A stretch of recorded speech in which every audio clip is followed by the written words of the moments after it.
সামান্য যুক্তরাষ্ট্রের সাথেই পারে না আবার বিশ্বকাপ। লিটনের ব্যাটিং দেখে মেজাজ হারালেন মাশরাফি বিন মুর্তজা। দর্শক, এ নিয়েই বিস্তারিত থাকছে ভিডিওর বাকি অংশে।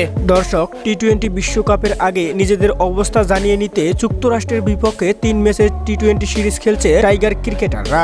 আর সেখানে বরাবরের মতোই নাজমুল হাসান শান্ত, লিটন দাসরা ছিল ব্যর্থ, যেখানে একের পর এক উইকেট বিলিয়ে দিয়ে 155 রানেই অল আউট হয়ে যায় তারা। আর তার জবাবে ব্যাট করতে নেমে 5 উইকেটের বিশাল ব্যবধানে জয় তুলে নেয় যুক্তরাষ্ট্র।